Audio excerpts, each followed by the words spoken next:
దేవుని యొక్క వాక్యాన్ని మనము చదువుకుందాం. మన ప్రభును మనము ఆరాధించుట కొరకై చేరి వచ్చిన మనము దేవునికి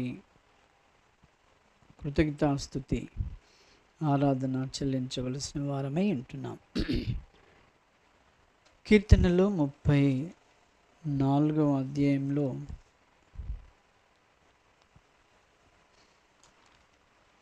కీర్తనలు 134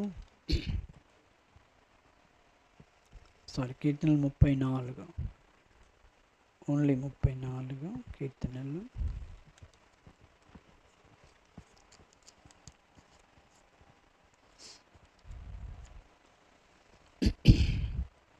దేవుని యొక్క వాక్యాన్ని మనం మార్చి 5 వచనముల వరకు చదువుకుందాం. కీర్తనలు 34. నేను ఎల్లప్పుడూ యెహోవాను సన్నుతించెదను, నిత్యము ఆయన కీర్తి నా నోట నుండును.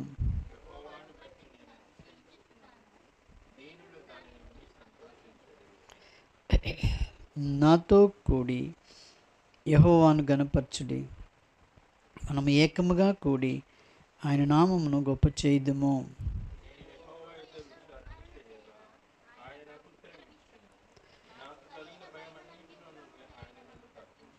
వారు ఆయన తట్టు చూడగా వారికి వెలుగు కలిగెను, వారి ముఖములెన్నడూనూ లజ్జింపకపోవును.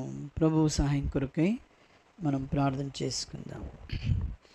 ప్రేమగల తండ్రి, పరిశుద్ధుడైన మా దేవ, నీకు వందనము చెల్లిస్తుంటున్నాం. ప్రేమించి జ్ఞాపకం చేసుకుని ప్రభా మమ్మలను వెదికి రక్షించుకున్నారు. అందుకై మిమ్మల్ని ఎంతగానో స్తుతిస్తూ మహింపరుస్తూ కొనియాడుచు వందనం చెల్లిస్తుంటున్నాం. నైనా వారమంతా కూడా మా ప్రయాణాల్లో, పనులలో, అన్ని విషయాల్లో మాకు చాలా దేవుడుగా ఉండి ప్రభా మమ్మల్ని క్షేమంగా భద్రపరిచి కాపాడి నడిపించినావు. అందుకే నీకు వందనాలు చెల్లిస్తుంటున్నాను. హృదయపూర్వకంగా నేను ఆరాధించి గణపరచుటకు నన్ను మమ్మలను మీరు సిద్ధపరుస్తూ రావాల్సిన గణేశంలో ప్రార్థిస్తూ నీ వాక్య తలంపుల ద్వారా మీరు మాతో మాట్లాడుతూ రమ్మని కృప చూపించు. యేసు నామములో స్తుతించి ప్రార్థిస్తున్నాం తండ్రి, ఆమేన్.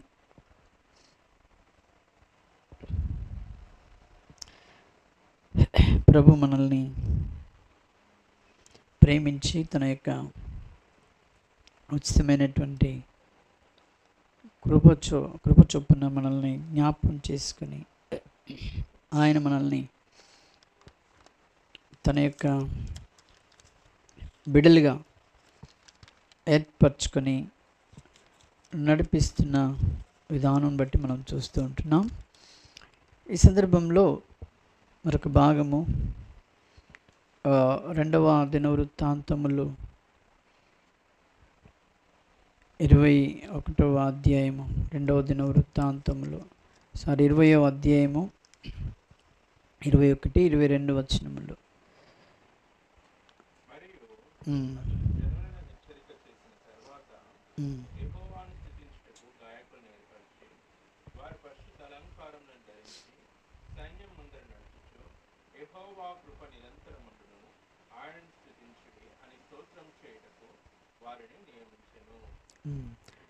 దేవుని యొక్క వాక్యంలో మనం చూసినట్టయితే అతడు జనులను హెచ్చరిక చేసిన తర్వాత యెహోవాను స్తుతించుటకు గాయకులను ఏర్పరిచాడు. అనగా ఆయనను ఆరాధించుటకు, ఆయనను స్తుతించుట కొరకై దేవుడు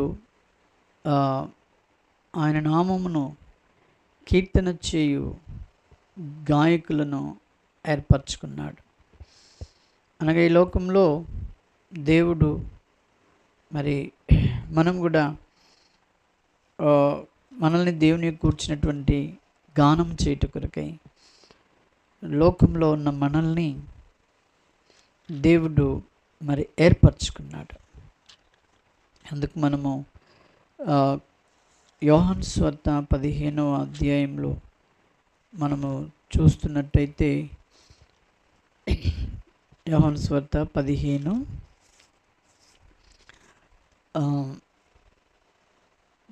చూడండి. ఏముందక్కడ, మనం ఈ లోకంలో నుండి ఏర్పరచబడినటువంటి వారు. 19వ వచనం.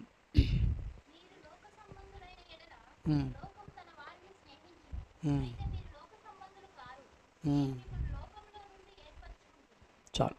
నేను నిన్ను మిమ్మల్ని లోకంలో నుండి ఏర్పరచుకున్నాడు. ఎందు నిమిత్తం అంటే యెహోవాను కూర్చున్నటువంటి కీర్తనలు, ఆయన కొరకైనటువంటి గానములు మరి అందరూ చేయలేరు. అందరూ ఎందుకు చేయలేరంటే ఏర్పరచబడిన వారు మాత్రమే ఆయనను మరి ఆయన సన్నిధిలో పాడగలరు. దేవుడు వారిని అట్లు ఏర్పరచుకున్నాడు. ఆ తర్వాత వారికి పరిశుద్ధ అలంకారములను ధరించి ఉన్నాడు. దేవుడు వారికి ఏమి ఇచ్చినాడండి? పరిశుద్ధ అలంకారములను ధరింపజేసి ఉన్నాడు. ఆ పరిశుద్ధ అలంకారములను బట్టి మనం దేవుని సన్నిధికి వచ్చి ఆయనను ఆరాధించగలుగుతాం. ఎందుకంటే దేవుడు అట్టి గొప్ప కార్యమును ఆయన మన ఎడల చేసి ఉన్నాడు. ఆయన యొక్క వస్త్రములను మనకు ధరింపజేసి ఉంటున్నాడు. చూడండి, యెషయా గ్రంథం 61లో, యెషయా గ్రంథం 61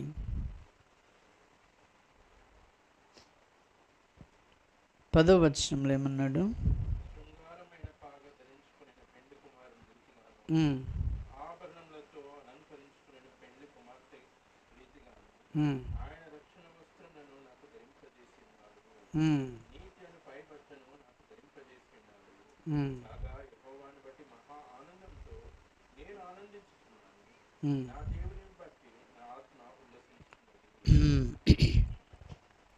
దేవుడు ఏం చేసినాడండి? రక్షణ అను వస్త్రములను మనకు ధరింపజేసి ఉన్నాడు.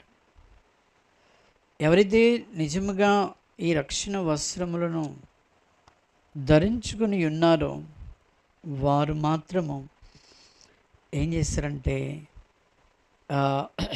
నా దేవుని బట్టి నా ఆత్మ ఉల్లసించుచున్నది అని ఎంతో సంతోషముగా మరి ప్రభువును ఆరాధించగలుగుతారు. అది ఎప్పటి వరకు ఆరాధన? అది 34 మొదట్లో అంటాడు కదా, 31వ వచనంలో, నేను ఎల్లప్పుడూ యెహోవాను సన్నుతించింది. ఆరాధన నిత్యము ఆయన కీర్తి నా నోటి నుండి నిత్యము ఉండాల. నిత్యము ఆయన కీర్తి, ఆయన యొక్క ప్రశంస అన్నీ కూడా మన జీవితాల్లో ఏమై ఉండాలండి? నిత్యము ఆ రీతిగా ప్రభువును ఆరాధించే వారంగా, ఆయన కొనియాడే వారంగా ఉండాలి. 2వ దినవృత్తాంతంలో మనం చూసినట్టయితే, ఆయన పరిశుద్ధ అలంకారం ధరించినవాడే సైన్యము ముందర నడుచుచు యెహోవాకు కృప నిత్యముండును, ఆయనను స్తుతించుడి అని స్తోత్రము చేయుటకు వారిని నియమించెను. దేవుడే మనల్ని నియమించాడు. దేని కొరకు? ఆయనను మరి స్తుతించుట కొరకు, ఆయనను ఆరాధించుట కొరకై దేవుడే మనల్ని నిర్మించుకున్నాడు. మనకై మనము కాదు కానీ ఆయనే మనల్ని నిర్మించుకొని తన యొక్క బిడ్డలుగా, తనను ఆరాధించు బిడ్డలుగా, తనను గణపరిచేటువంటి వారినిగా దేవుడు మనల్ని ఏర్పరచుకున్నాడు. మరి మనం యోహాను సువార్తలో తరచూ చూస్తూ ఉంటాము, ఆయన మనల్ని ఆకర్షించితేనే కానీ మనము ఆయన యొక్క బిడ్డలముగా ఉండలేము. కాబట్టి దేవుడు మనల్ని ఆకర్షించుకున్నాడు, తన బిడ్డలుగా ఏర్పరచుకున్నాడు. తన బిడ్డలు ఏమై ఉండాలని అంటే నిత్యము ఆయనను మరి కీర్తించుచు ఆరాధించుచు ఉండవలనని ఆయన ఆశ కలిగి ఉన్నాడు. వారు నిరంతరము. తర్వాత ఏమన్నాడంటే 22వ వచనంలో దినవృత్తాంతములు 2వ దినవృత్తాంతములు 22వ వచనం.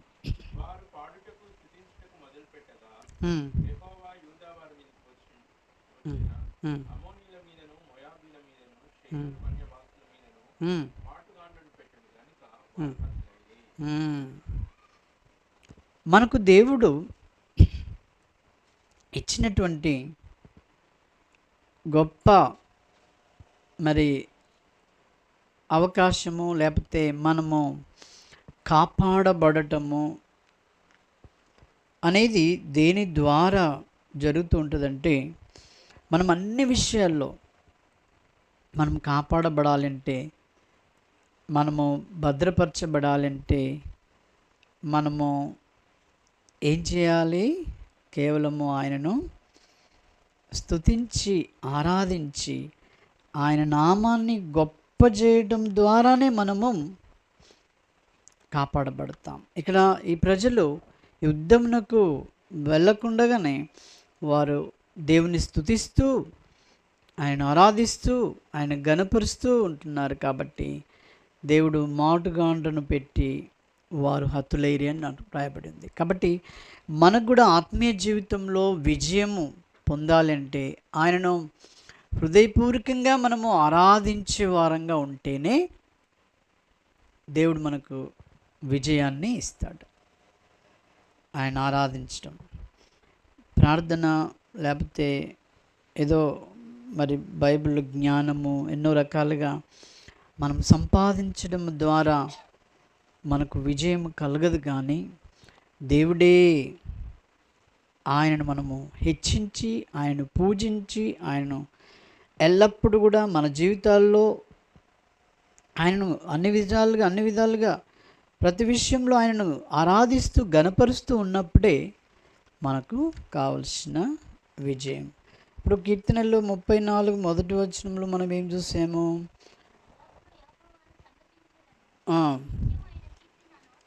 అని మరి చెప్తూ వచ్చినాడు. ఇప్పుడు ఫిలిప్పీలు రాసిన పత్రికలో ఫిలిప్పీలో ఏమంటాడండి? 4:6 వచనంలో ఏమంటాడు? దేనిని గూర్చి చింతపడకుడి, ప్రతి విషయంలోనూ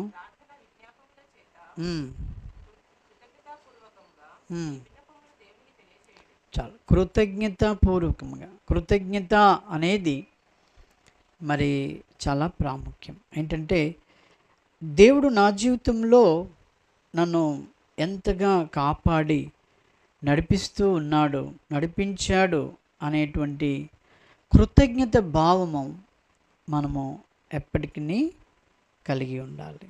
అదే ఆయన కోరేది. ఎల్లప్పుడూ కూడా మన ప్రభును ఆరాధించేటువంటి వారంగా మన జీవితాల్లో అన్నిటికంటే ప్రాముఖ్యంగా ఆయనను మనము మరి స్తుతించి ఆరాధించి ఆయన ఘనపరచడము ఎంతో ప్రాముఖ్యం. ఎందుకనంటే మనం ఒక మాట చూసినట్టయితే జకరియా 2వ అధ్యాయంలో మనం చూసినట్టయితే 2వ అధ్యాయము జకరియా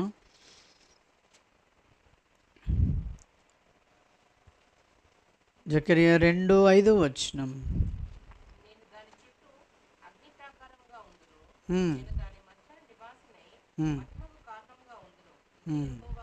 చాలు. నేను దాని చుట్టూ అగ్ని ప్రాకారముగా నొందును. మన చుట్టూ దేవుడు అగ్ని ప్రాకారంగా ఆయన ఉంటున్నాడు. ఆయన ఉంటున్నటువంటి స్థితి మనము ఏం చేయని అవసరం లేదు. ఎప్పటికీ కూడా మన దేవుణ్ణి మన జీవితాల్లో అన్ని విషయాల్లో మనల్ని కాపాడుతున్నాడు. ప్రాకారంగా ఉన్నాడండి. ప్రాకారంగా మనకుండి ఆయన ఏం చేస్తున్నాడు? నేను దాని మధ్యను నివాసినై మహిమకు కారణముగా ఉందును. నీవు నేను ఆయనకు మహిమకరంగా ఈ లోకంలో జీవించాలని, ఆయన అన్ని వేళలో మరి కృతజ్ఞతాస్తుతులు చెల్లించాలని ఆయన దేవుడు మనల్ని కాపాడుతున్నాడు. కీర్తనలు 91లో కూడా మనం చూసినట్టయితే, కీర్తనలు 91 11వ వచనం,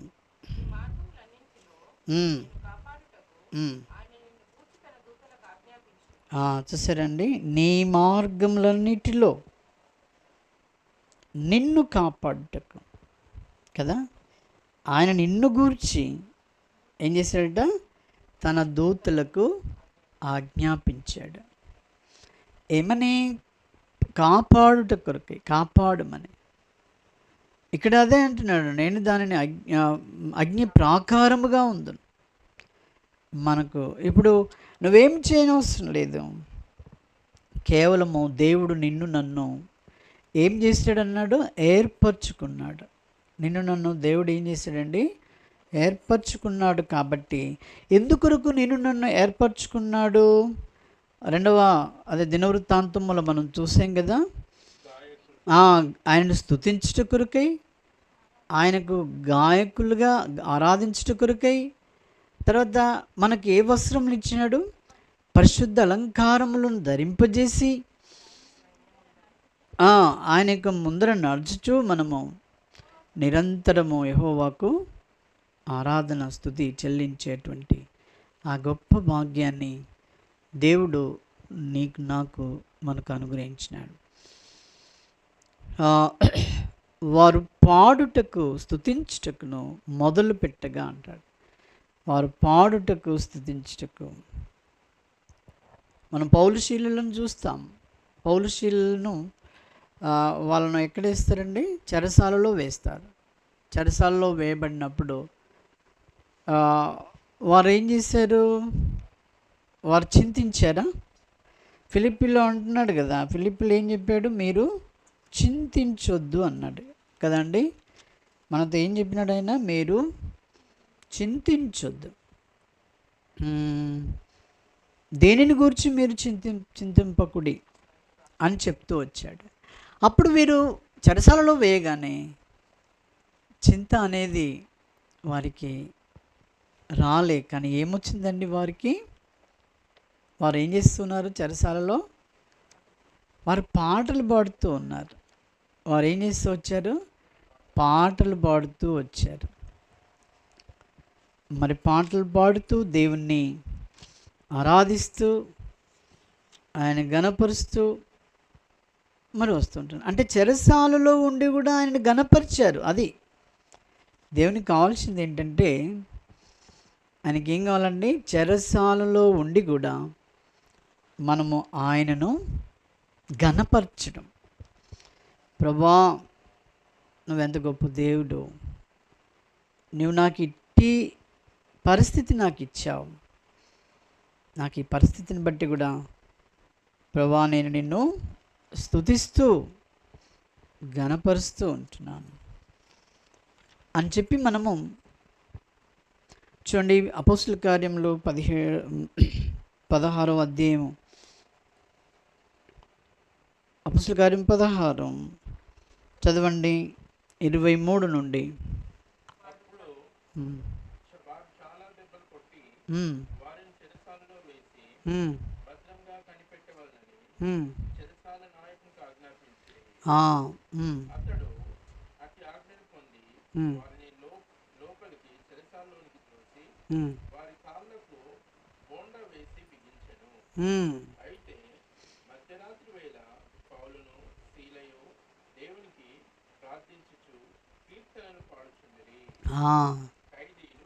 చాలు. ఇక్కడ ఏం చేశారండి వారు ఏ పరిస్థితిలో ఉండి పాడుతున్నారు?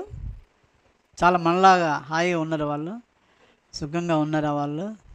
వాళ్ళను చాలా దెబ్బలు కొట్టారట. ఎన్నో తెలియదు, చాలా అని పెట్టిండంటే ఎక్కువ ఉంటాయి కదా. చాలా దెబ్బలు కొట్టినారు, వారిని చెరసాలలో వేశారు. ఆ తర్వాత చెరసాల నాయకులకు కూడా చెప్తూ వచ్చారు, వారికి కాపులో పెట్టారు. మరి కాళ్ళకి ఇంకేం పెట్టారండి? బోండలు కూడా బిగించారు. ఇవి అన్ని కష్ట పరిస్థితుల్లో మనము పౌలు శీలలు అయితే వారు ఏం చేస్తూ వచ్చారు, అయితే మధ్యరాత్రి వేళ పౌలు శీలయు దేవునికి ప్రార్థించుచు కీర్తనలు పాడుచూ ఉండిరి. వారు ప్రార్థించుచు కీర్తనలు పాడుతూ ఉన్నారు. ఎప్పుడు? మధ్యరాత్రి వేళ. చూసారండి? అంటే ఇక్కడ ఆయన చెప్పేది ఏంటంటే, దేవుడు మనల్ని యోహాను సువార్తలో మనం చూసాం, దేవుడు ఎక్కడి నుండి మనల్ని ఏర్పరచుకున్నాడు? లోకంలో నుండి దేవుడు మనల్ని ఏర్పరచుకున్నాడు. మనం లోకస్తులముగా కాదు, మనం వేరైనటువంటి ప్రజలం. మనం ఎలాంటి వారమండి? లోకం నుండి వేరైనటువంటి వారము. అక్కడ అదే అన్నాడు చూడండి, మళ్ళీ కూడా 15వ అధ్యాయము యోహాను సువార్త 19లో ఏమంటాడంటే, మీరు లోక సంబంధులైన ఎడల లోకము తన వారిని స్నేహించును. చాలు. అయితే మనం జ్ఞాపకం పెట్టుకోవాలి, మనం ఎవరం కామండి, కాము అని దేవుడు చెప్తూ ఉంటున్నాడు. చూసారా? ఆ మాటకు హృదయపూర్వకముగా మనం లోబడదామా? అలా లోబడుతూ ఉన్నట్టయితే నీ ఆరాధన దేవునికి ఎలా ఉంటుందండి? అంగీకారంగా ఉంటుంది. ఈ లోబడినటువంటి ఈ ప్రజలు అనగా లోక సంబంధులు మీరు కారు, నేను మిమ్మల్ని లోకంలో నుండి ఏర్పరచుకున్నాను అన్నటువంటి భావన పౌలు శీలలు ఎలా ఉంటుందని చూపిస్తూ వచ్చారు. ఇక్కడ కూడా దేవుడు ఏర్పరచుకున్నటువంటి వారు ఎలా ఉండాలని చూశాడు. 2వ దినవృత్తాంతంలో వారు పరిశుద్ధ అలంకారములు ధరించుకొని గాయకులను దేవుడు ఏర్పరచుకున్నాడు. నిరంతరము మరి స్తుతి స్తోత్రములతో వారు ఉండాలని కదండి. ఆ రీతిగా ఉండడానికి కొరకై ప్రభువు ఏర్పరచుకున్నాడు నన్ను. అప్పుడు మరి ఈ ఏర్పరచుకున్నటువంటి వారికి దేవుడు ఏమిచ్చాడండి? నోటి నిండా ఎవరు ఉండాలి? ఆ ప్రభువే ఉండాలని అలా మనల్ని దేవుడు ఏర్పరచుకున్నాడు. దేవుడు మనల్ని ఏర్పరచుకున్న ఉద్దేశం ఏంటంటే, నేను ఆయనను ఆరాధించి అన్ని విషయాల్లో ఘనపరిచేటువంటి వారుగా మనం ఉండాలని. కీర్తనలు 126లో ఒక మాట ఉంది చూడండి. కీర్తనలు 126 మొదటి 2 వచనాలు.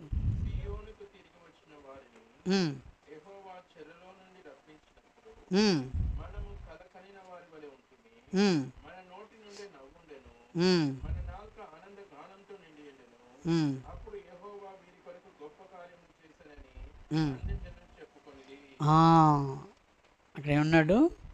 యెహోవా వీరి కొరకు గొప్ప కార్యములు చేసినారని అన్యజనులు చెప్పుకున్నారట. ఇప్పుడు ఇక్కడ అపోస్తుల కార్యములు మనం 16లో మనం చూసినప్పుడు అక్కడ వారు చాలా దెబ్బలు తిన్నారు. ఆ తర్వాత చెరసాలలో వేసినారు. ఆ తర్వాత కాళ్ళకు కూడా ఏం బిగించారండి? బోండాలు బిగించినారు. అప్పుడు 25లో వారు ఏం చేస్తూ వచ్చారు? మధ్యరాత్రి వేళ ప్రార్థించుచు కీర్తనలు పాడుచుండిరి. ఇప్పుడు ఇది మనకు కావాల్సింది. అయితే ఏమైన తర్వాత అది ఖైదీలు వినుచుండిరి. ఇప్పుడు నేను పాట పాడితే, నేను దేవునికి నిజమైనటువంటి ఇక్కడ పరిశుద్ధ అలంకారములు ధరించుకొని ఉండి మనం పాడుతూ ఉన్నట్టయితే ఎవరు వింటారట? ఎవరు వింటారు? యేసుప్రభు నమ్మని అన్యులు. అలాగ వినబడుతుందాన్ని గానం అంటాడు. నీ పాట అలాగుండాలని పరిశుద్ధ అలంకారములు ధరించుకొని. నాకు దేవుడు ఈ పరిశుద్ధ అలంకారంలో ఎక్కడ ఇచ్చాడంటే, ఎక్కడిచ్చాడండి మనకు? పరిశుద్ధ అలంకారంలో. చూడండి, కొలస్సీలు రాసిన పత్రిక, కొలస్సీలు రాసిన పత్రిక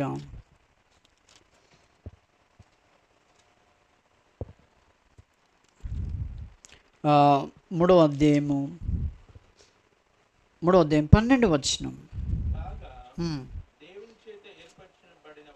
దేవుని చేత ఏర్పరచబడినవారు. ఇక్కడ ఏముందండి? 2వ దినవృత్తాంతంలో మనము దేవుడు ఏం చేశాడు? గాయకులను అనగా నన్ను ఒక గాయకునిగా, ప్రార్థనాపరునిగా, నిజమైనటువంటి ఆరాధికునిగా ఏం చేశాడు? ఏర్పరచుకున్నాడు. ఏర్పరచుకొని, ఇప్పుడు చదవండి కొలస్సీ. పరిశుద్ధులను ప్రియులైనటువంటి వారికి తగినట్లు జాలిగల మనస్సును, దయాలుత్వమును, వినయమును, సాత్వికమును, దీర్ఘశాంతమును, ఇట్టి పరిశుద్ధ అలంకారములతో దేవుని సన్నిధికి రావాలని ఆయన యొక్క కోరిక. అవునా? మీరు పేపర్లో చూసారో తెలియదు కానీ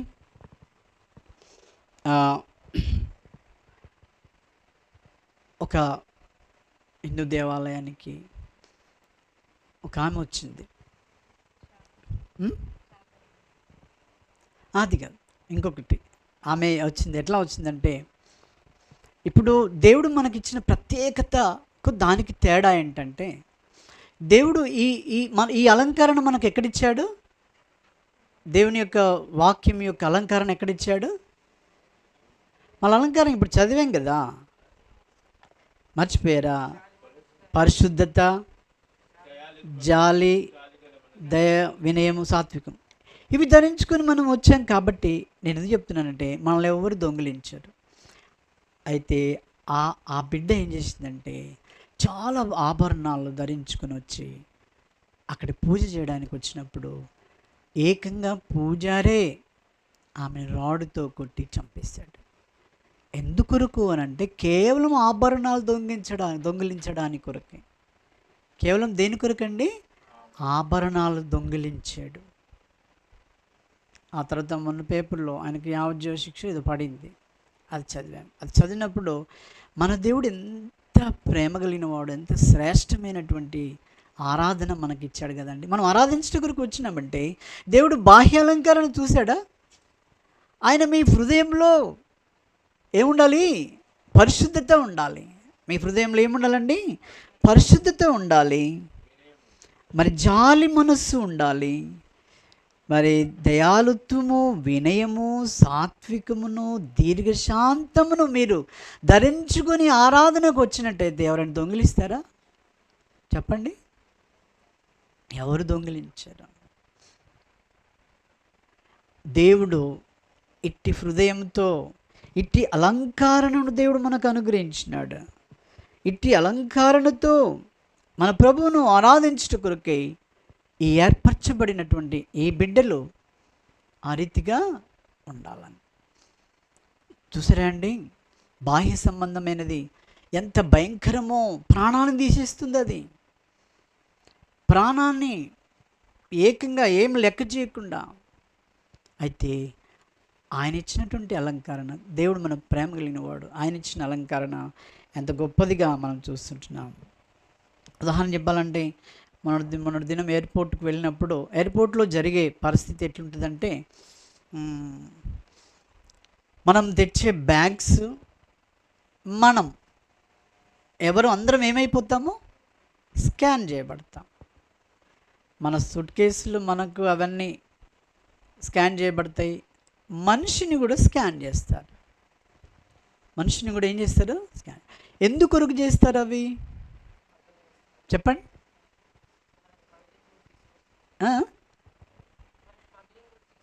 స్మగ్లింగ్. కేవలం అందులో బంగారం ఎక్కువ శాతం అనుకో, ఇంకా వేరే ఇందులో బంగారం. అందులో బంగారం ఉంటే వెంటనే ఆ సూట్ కేసులో ఏమన్నా లోపల అన్నీ కనబడతాయి, మంచిగా బంగారం కనబడుతుంది.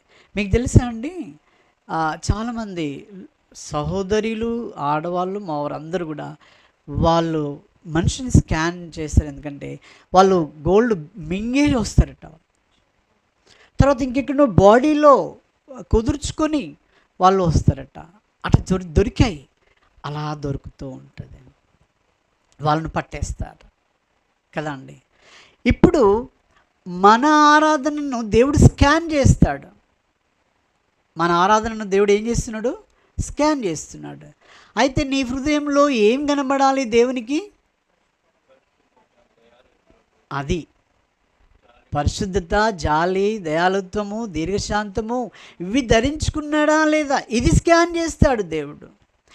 ఈ స్కాన్ ఎవరు చేయలేరండి ఈ లోకంలో. ఎవరైనా చేస్తారా? ఎవరు చేయలేరు. వాళ్ళు కేవలం బంగారం కొరకే వాళ్ళు చేస్తారు మనిషిని, కానీ ఈ స్కాన్ ఎవరు చేయలేరు. ఇది స్కాన్గా ఉండి దేవుడు నిన్ను నన్ను మన హృదయ అంతరంగంలోనూ చూసేటువంటి దేవుడు. 26వ కీర్తనలో మనం చూసుకున్నాం. 26వ కీర్తనలో ఇక్కడ ఏమంటాడు? 2వ వచనంలో ఇక్కడ ఏమంటాడు? ఎవరు? దావీదు ఏమంటున్నాడంటే, అంటే నన్ను స్కాన్ చేయంటున్నాడు. నేను వచ్చిన ఎయిర్పోర్ట్కు, నేను ఆరాధించడం కొరకు వచ్చిన నేను ఇప్పుడు ఏమంటున్నాడు? నన్ను పరిశీలించుము, నన్ను పరీక్షించుము, నా అంతరింద్రియంలో నా హృదయమును నువ్వేం చేయండి? పరిశోధించుము. అలా స్కాన్కి మనము సిద్ధంగా ఉన్నామా? ఇప్పుడు వాళ్ళు వస్తారండి, ఏదో ఒకటి తీసుకుని వాళ్ళు ఏం చూస్తారులే అని వస్తారు, కానీ స్కాన్ ద్వారా వాళ్ళు పట్టుబడి వారు జైల్లో వేయబడతారు. అది నిజమైన రీతిగా. ఇక్కడ మరి స్కాన్ చేయబడ్డప్పుడు నీవు నేను ఎలా ఉన్నాం? మీకు తెలుసు బాగా. సౌలు రాజుగా ఉన్నప్పుడు ఏం చేశాడండి? నన్నెవరు స్కాన్ చేస్తారులే అనుకున్నాడు. ఎవరు? సౌలు అనుకొని అక్కడే కొన్ని గొర్రెలను దాచిపెట్టాడు. ఆ తర్వాత ఆయన యొక్క హృదయంలో ఉన్న ఒక ఆశ ఏంటంటే పబ్లిక్లో ఘనంగా ఉండాలని ఆశించాడు, గొప్ప కొరకు. ఆ తర్వాత సమూయేలు వచ్చాడు ఆయన దగ్గరికి. వచ్చినప్పుడు అన్ని దేవునికి ఇష్టంగా అన్ని చేసావా?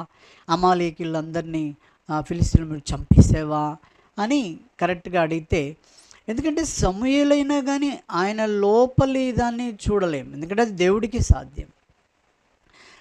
అన్నీ చేశాను అన్నాడు. ఎవరు? సౌలు. అనగానే సరే మనమంటాం కానీ అవి ఊరుకుంటే అవి మీరు శబ్దం చేసినాయి. చెప్పకండి అవేంటి అని అడుగుతాడు. ఎవరు? సమూయేలు. అడిగితే అవి దేవుని కొరకు కొన్ని మంచి రకరకాల ఏదో అని చెప్పేసి అక్కడ చెప్పేస్తాడు. ఇక్కడ హృదయ అంతరంగంలో ఎలాంటి జీవితం ఉంది అని స్కాన్ చేసింది సౌలును ఎవరండి? దేవుడే స్కాన్ చేశాడు, చూశాడు. ఆయనలో లేదు. అయితే ఒకటి బాగా గమనించండి, పాత నిబంధనలో ఇలాంటి రకంగా మరి హృదయ అంతరంగంలో సరైన జీవితం లేని ఆ వ్యక్తి దేవుని దృష్టిలో పడిన వెంటనే సౌలు నుండి ఏం వెళ్ళిపోయిందండి? ఆత్మ వెళ్ళిపోయింది. దేవుని యొక్క ఆత్మ వెళ్ళిపోయినట్టుగా మనం చూస్తాం. అర్థమైందా? దేవుని యొక్క ఆత్మ వెళ్ళిపోయింది. అప్పుడు ఆయన ఎంత బాదుకున్నా, ఎంత ఏం చేసినా తిరిగి ఆ మొదటి అది పొందలేకపోయాడు. సరే, పొందలేకపోయాడు. అందుకని అంటున్నాడు, జాగ్రత్త, ఆరాధికుడుగా నన్ను ఏర్పరచుకున్నాడు. ఎక్కడి నుండి? ఈ లోకంలో నుండి, లోక మాలిన్యం నుండి దేవుడు నన్ను ఏర్పరచుకున్నాడు. నీకేమి ఇచ్చినాడు? 51లో మనం చూసాం కదా, 61లో యెషయా గ్రంథంలో నూతన వస్త్రములను, రక్షణ వస్త్రాలను అలంకరణగా దేవుడు నీకేమిచ్చాడండి? ధరింపజేశాడు. ఇవెవరు దొంగిలించలేరు. అర్థమైందా అండి? నీలో దీర్ఘశాంతము, నీలో ప్రేమ, నీలో పవిత్రత ఉంటే లోకంలో మనుషులు ఎవరైనా దొంగతనం చేస్తారా? చేయలేరు. ఆ సహోదరి దేవుని పూజ కొరకు వెళ్ళి అంతగా వెళ్తే అది కేవలం శోధనకి పనిచ్చింది. చంపడం దాన్ని వాటిని లాక్కోవడం జరిగింది. కాబట్టి మన దేవుడు ఎంతటి గొప్పవాడంటే మన హృదయాంతరంగంలో ఉన్నటువంటి అలంకరణతో ఆయన యొద్దకు వచ్చి మనము ఆరాధించాలని ఆయన యొక్క ఆశ. మన ఆరాధన ఎవరు వింటారట? నీ అన్ని జనులు వినేదానికంటే ముందు నీ సహవాసంలో ఉన్న మనము వింటాము. అంత మాత్రమే కాదు, నీ కుటుంబంలో నీవు చేసే ఆరాధన నీ భార్య వింటుంది, భార్య చేసే ఆరాధన భర్త వింటాడు, వీరిద్దరు చేసే ఆరాధన ఎవరు వింటారు? పిల్లలు వింటారు. యథార్థంగా నువ్వు ఆరాధిస్తున్నావా? యథార్థమైన జీవితం జీవిస్తూ ఉన్నావా? నేను నేర్పరచుకున్నాను. ఒకప్పుడు అన్ని జనంగా ఉన్నప్పుడు ఊకే వేరే పాటలే పాడుతూ ఉండేది. వేరే పాటలు అంటే ఏంటి అండి? మరి లోక సంబంధమైనటువంటి ద్వేషం పాట, ఈర్ష్య పాట, అసూయతో కూడినటువంటి పాట, గునుగుడు సనుగులతో కూడినటువంటి పాట, ఇవి పాడుతూ నువ్వు వెళ్తూ వచ్చేటువంటి వాడివి అన్నమైన. కాబట్టి ఇప్పుడు నీకు ఏ పాట ఇచ్చాడో? పరిశుద్ధమైనటువంటి ప్రార్థన. పరిశుద్ధమైనటువంటి ఆ వ్యక్తి చేసే పాటలో, ఆ వ్యక్తి చేసే ప్రార్థన ఎలా ఉంటుందంటే దెబ్బలు లెక్క చేయవు అవి. పౌలు శీలలు దెబ్బలు లెక్క చేసారా? వాళ్ళు దెబ్బలు లెక్క చేయలే. ఆ తర్వాత కాళ్ళకు బోండాలు వేసి వారిని చాలా మరి ఇదిగా పెట్టినప్పుడు నేను విన్నాను. మరి జాన్ బన్యన్ బుక్ రాస్తాడు. ఏ బుక్ రాస్తాడు జాన్ బన్యన్? యాత్రిక ప్రయాణం. అది మామూలుగా ఇంత మంచిగా ఫ్యాన్లతో ఇట్లా కూర్చొని రాయలేదటండి. ఆయనను జైల్లో వేశారు. ఇరుకైనటువంటి జైలు, భయంకరంగా. జైల్లో స్థితి ఎలా ఉంటుందంటే అది చాలా ఇరుకుగా, చాలా ఘోరంగా ఉంటుంది. ఆ పరిస్థితిలో ఉండి ఆయన యాత్రిక ప్రయాణం బుక్ రాశాడట. ఎందుకు వచ్చినా కూడా అండి, యేసుప్రభు నా దేవుడు కాదంటే నేను జైల్లో వేయరు కదా. మనం అలా ఉంటాం కదా కొన్నిసార్లు. ఆయన కాదండి. అయితే ఇప్పుడు పౌలు శీలలను కూడా అలాగే వేసినాడు. జైల్లో వేయబడ్డారు. జైలు స్థలం అనేది మంచిగా ఉండదు. కానీ వాళ్ళు ఏం చేస్తున్నారు? ప్రార్థన చేస్తున్నారు, ఆయనను కీర్తనలు పాడుతూ ఉన్నారు. మన పరిస్థితులు ఎలా ఉన్నప్పటికీ, ఏ పరిస్థితుల్లో మనం ఉన్నప్పటికీ కూడా ఏర్పరచుకున్నటువంటి బిడ్డలు చేయవలసిన పని ఇది. అర్థమైందా అండి? జాన్ బన్యన్ అలాగే చేశాడు. ఇంకొక వ్యక్తి కూడా చేశాడు, బైబిల్లో ఉన్న వ్యక్తి. ఎవరైనా? యోబు. నీకు 10 మంది పిల్లలు పోయినా కానీ, నీ ఆస్తిపాస్తులు పోయినా కానీ, ఎందుకయ్యా నీవు ఇంకా దేవుని నమ్ముకొని నువ్వు ఉంటావని ఎవరన్నారండి ఆ మాట? తన భార్య అన్నదంటే ఎంత భయంకరం కదా. ఆ భార్య అన్నది ప్రమాణాలు చేసి వచ్చింది కావచ్చు. అప్పటి ప్రమాణాలు ఎట్లుండేనో ఇక్కడ తను వచ్చి నువ్వు దేవుని దూషించి మరణముగా అన్నది. అంటే ఏర్పరచుకున్న బిడ్డడు కాబట్టి ఆయన అటువంటి పరిస్థితుల్లో కూడా నా దేవుడు ఇచ్చెను, నా దేవుడే తీసుకెళ్ళను. ఆ నోటి మాట ద్వారా కూడా ఆయన దేవుని దృష్టిలో ఏం చేయలేటండి? పాపము చేయలేదు. ఏర్పరచుకున్న వాడు ఇట్లాగే ఉండాలండి. ఏ ఎండకు ఆ గొడుగు పట్టేట్టుగా ఉండకూడదు. నువ్వు ఏర్పరచుకున్నావు అంతే. ఇక నువ్వు దేవుని చేత ఏర్పరచబడ్డావు. ఇక ఆయనకే నీ సమయము, నీ యొక్క సన్నిధి అన్నీ కూడా ఆయనకే ఇవ్వాలి. ఆయనను నువ్వు ఘనపరచాలి. నీ జీవితంలో మొట్టమొదటిగా ఆయనను ఘనపరచాలి. మరి ఆయన ఎవరండి? వీళ్ళందరూ మంచి స్థితిలో ఉండి ఘనపరిచారా? ఎవరు? ఇప్పుడు బైబిల్లో ఉన్న పౌలు శీలలు కానివ్వండి, లేకపోతే ఇంకెవరు? యోబు కానివ్వండి, లేకపోతే మన భౌతికంగా చూసినట్టయితే మరి జాన్ బన్యన్ గురించి చెప్పుకున్నాం. వీళ్ళందరూ మంచి సుఖంగా ఉండి కాలు మీద కాలు వేసుకొని బెడ్ మీద హాయి పడుకొని రాశారా? అలా పాడారా పాటలు వీళ్ళు? మనం కడుపు నిండా మంచిగా బిర్యానీ ఉంటేనే పాట పాడతాం. కష్టం ఉంటే దేవుడు ఎవరో, పక్క మనుషులే ఎవరో అన్నట్టే ఉంటాం మనం. అంతగా మనము. అందుకనే దేవుడు తన వస్త్రాలను ఇచ్చాడు మనకు. ఏం వస్త్రాలు ఇచ్చాడండి? పరిశుద్ధత, మనం ధరింపజేసుకోవడానికి పరిశుద్ధత, వినయము, సాత్వికము, దీర్ఘశాంతము, దయగలిగినటువంటి ఇవి ధరించుకోండి అని చెప్పాడు. అవి ధరించుకొని మనం వస్తే దాని ద్వారా ఎవరికి సంతోషం అండి? చెప్పండి. దేవునికి సంతోషం. లోకంలో ఉన్న వారికి సంతోషం ఏంటి? అవి ఏదన్నా బయటికి ధరించుకుంటేనే సంతోషం ఉంటుంది. లోపల ఉన్నదానికి సంతోషపడేది ఎవరు? దేవుడు. అందుకనే నా అంతరంగమును పరిశీలన చేయి అంటాడు దేవుడు. మరి దావీదు ఏమంటాడండి? నా అంతరంగమును పరిశీలన చేయి. నేను యథార్థమైన రీతిలో నా ప్రభువును కష్ట బాధల్లో నన్ను ఎవరైనా తిట్టినా, నన్ను బాధపరిచినా, నన్ను ఏ రీతిగా ఉంచినా నేను వారికి మరి దేవుని విషయంలో లోబడి ప్రేమతో నా ప్రభువు ఆరాధించేటువంటి ఆ స్థితి కలిగి ఉంటున్నామా? లేకపోతే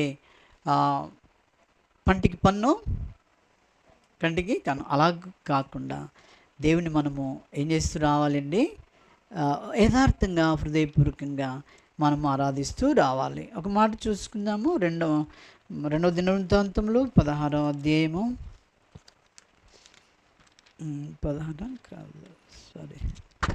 9 అనుకుంటా. చూడండి, అదే తన ఎడల యథార్థ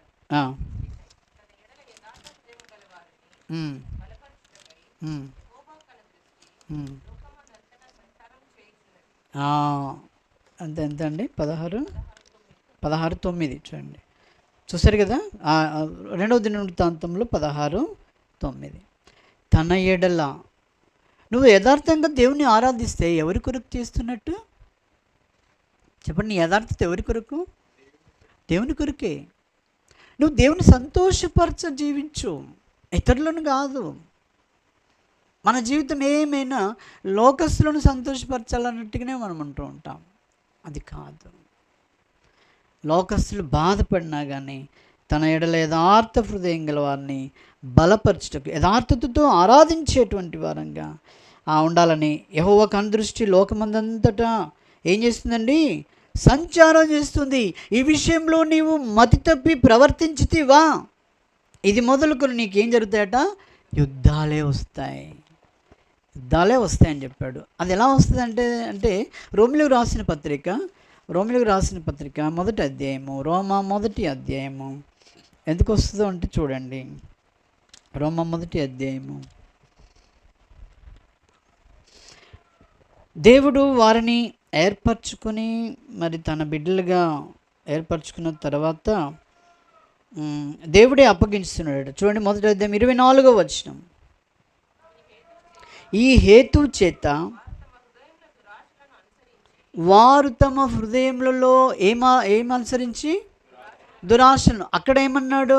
రెండవ దినవృత్తాంతం 16:9లో యథార్థ హృదయము కలిగి ఉండి కదండి, యథార్థ హృదయము కలిగి ఉండి.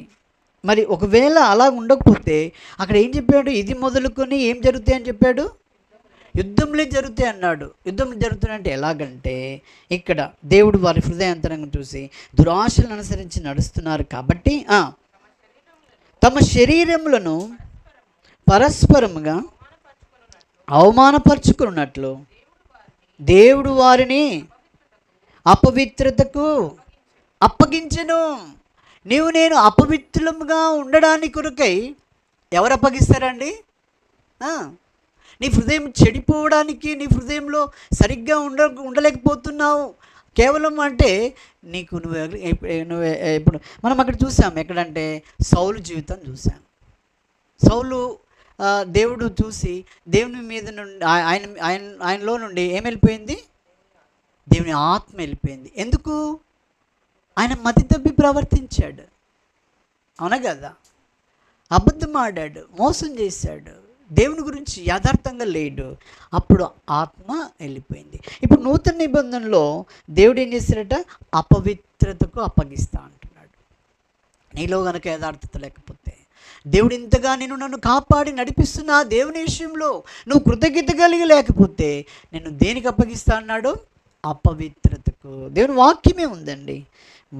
దేవుడు వారిని అపవిత్రతకు అప్పగించెను. చూసారా? అందుకని మనం ఏమై ఉండాలండి? అన్ని వేళలో ఆయన గణపరుస్తూ రావాలి. నీకు కష్టం వస్తే గణపరిచారు ఎవరు? పౌలు, శీలలు అండ్ యోబు అండ్ జాన్ బన్యన్.